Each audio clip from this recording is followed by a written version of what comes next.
everyone, welcome to the Light the World podcast. I'm your host, LT World. If you're new to this channel, on this podcast, we look at cultural issues and cultural topics and try to look at them from both sides and try to understand them thoroughly and see which arguments make the most sense. If you're interested and this sounds like something you'll really enjoy, and I hope you do, check it out here and subscribe or follow whatever podcast you're listening to it on. You can also check out my website, ltworld.info, and follow me on Instagram and Twitter. And all this information will be in the description below.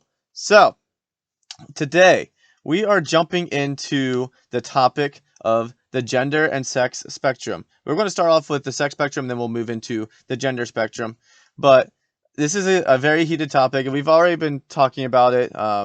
These past few episodes have been about gender, transgenderism, stuff like that. The last episode we talked a little bit about the history and kind of the background of where the whole idea of intersex came from, where the gender spectrum kind of what it rooted out of, and we talked about gender theory a few episodes back. So we've been kind of riding this train right now. And so today we're going to be talking about some of the arguments that go with the whole sex versus gender and the sex and gender spectrum, and whether or not there are multiple sexes, more than two, and whether or not there's multiple genders, more than two. So we'll be diving into those. But before we start, again, I want to just kind of establish a couple of definitions before we go in there. So gender, this is the Webster definition, is either of the two sexes, male and female, especially when considered with reference to social and cultural differences rather than biological ones. The term is also used more broadly to denote a range of identities that do not correspond to the established ideas of male and female. That would be your non-binary, your multiple spectrum genders. And then when we're talking about sex, we're going to be talking about the biological differences between people. That would be like your genitalia and chromosomes and so forth.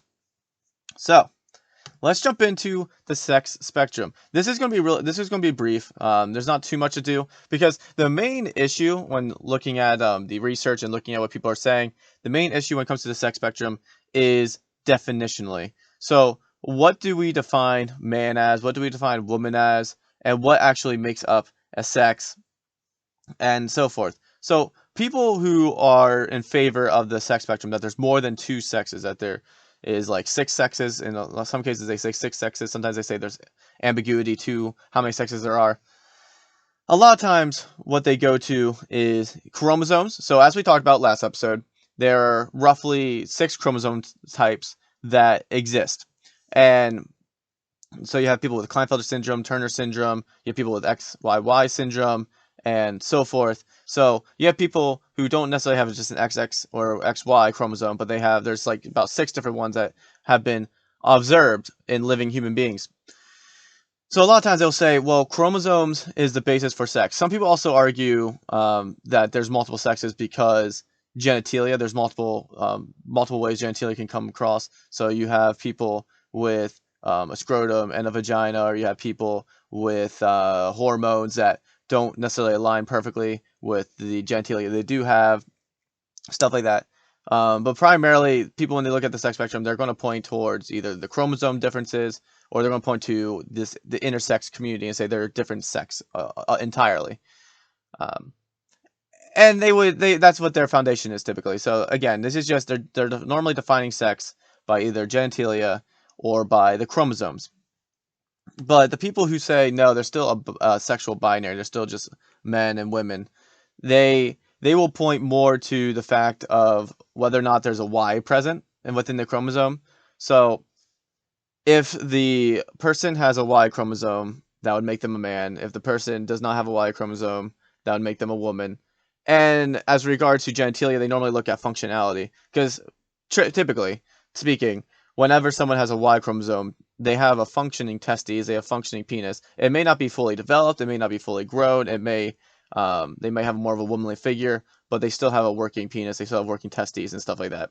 Or if they don't have a Y chromosome, in the case of, I think that's Turner syndrome, when they have the just one X chromosome, then as a woman, they just underdevelop and they don't develop as much, but they still have a functioning vagina or a functioning ovaries and stuff like that.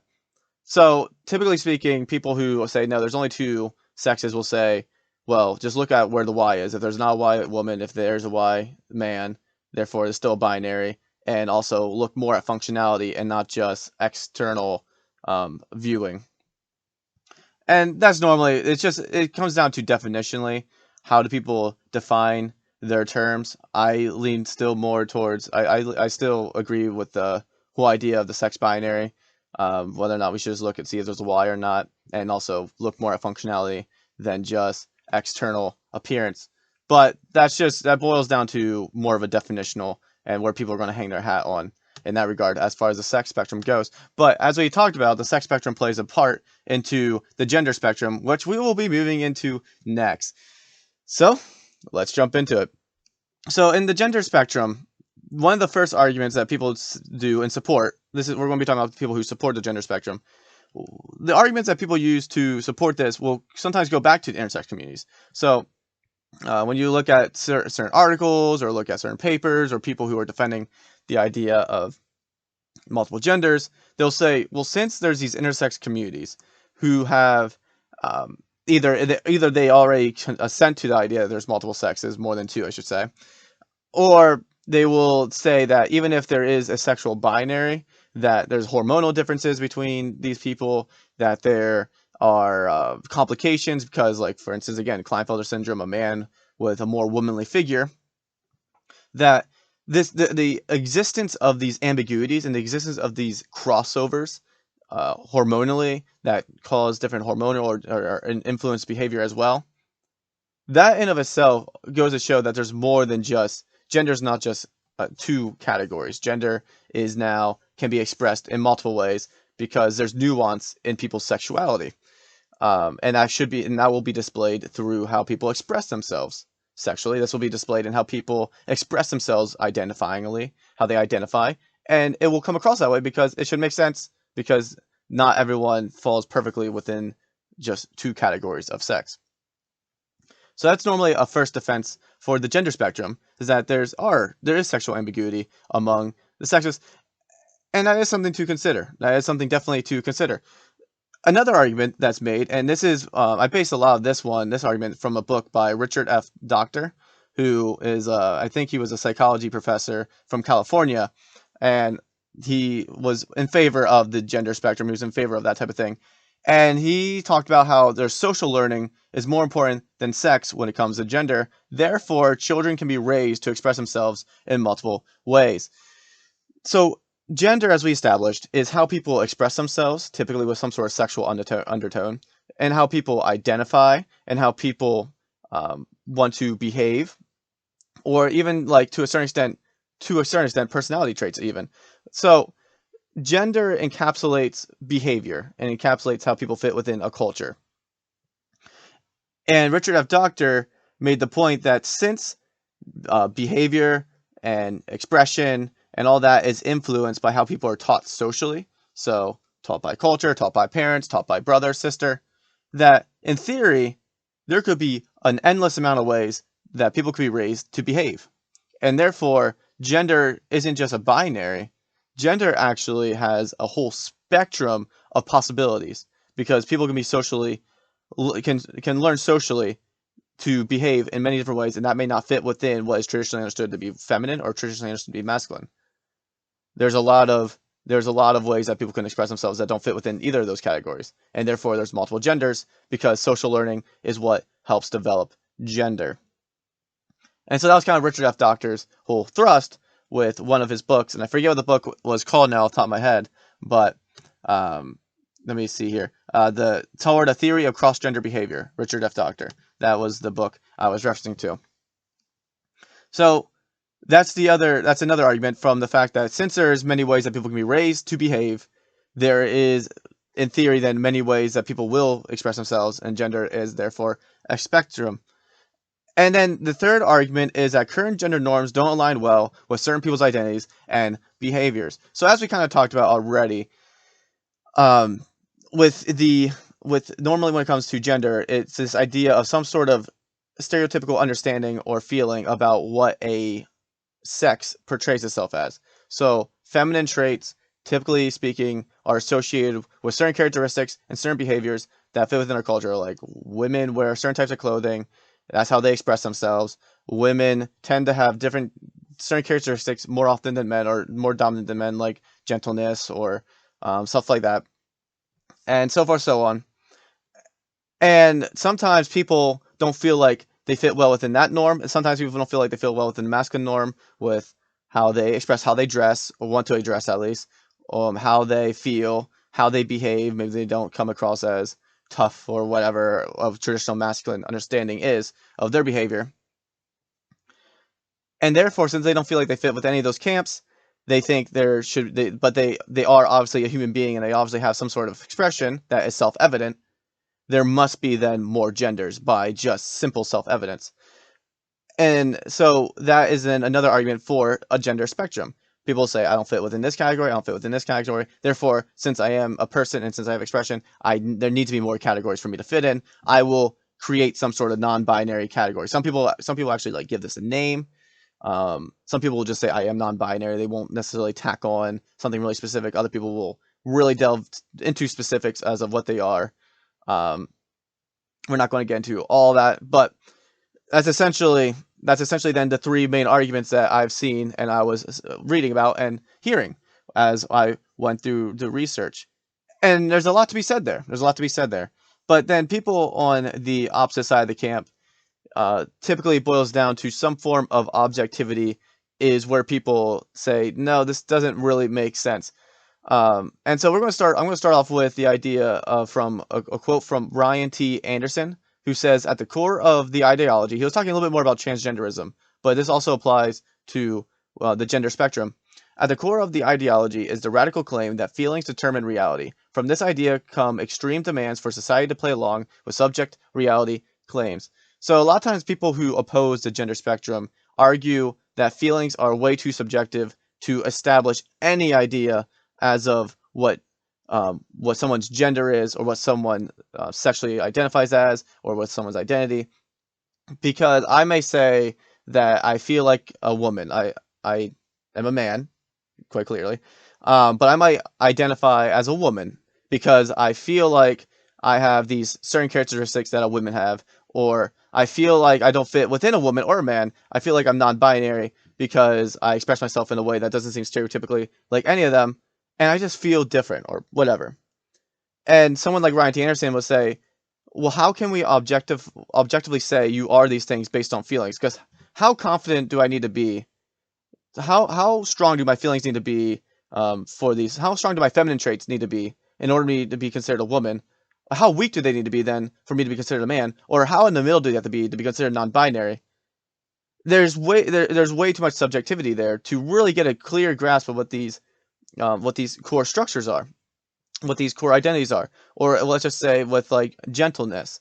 How gentle do I need to be considered a woman? How gentle do I need to be considered a man? And how gentle do I need to be considered something else?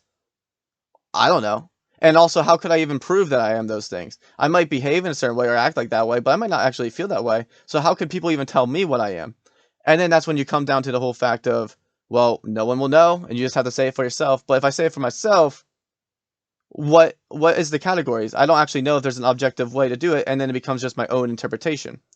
So someone like Ryan T. Anderson would argue that there's way too much subjectivity there for feelings to be a good determinant of what someone's gender or for someone to create a gender category and say I am objectively this thing, because there's way too much subjectivity with feelings.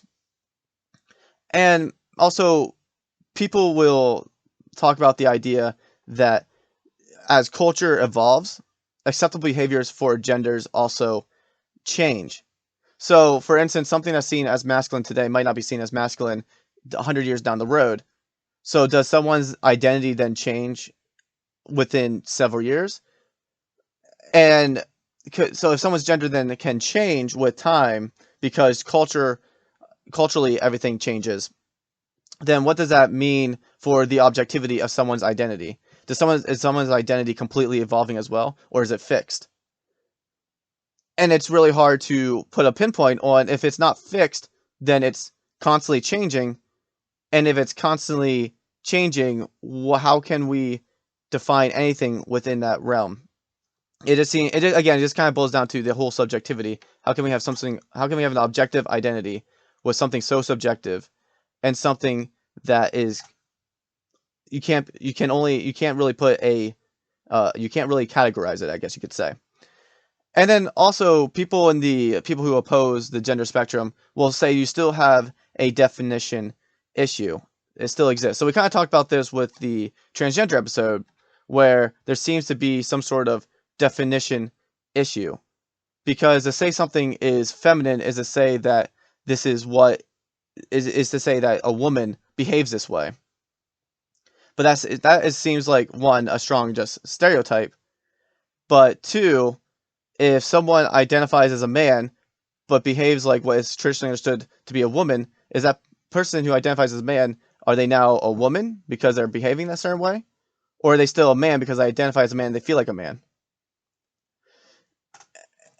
It doesn't, it creates an issue in that regard.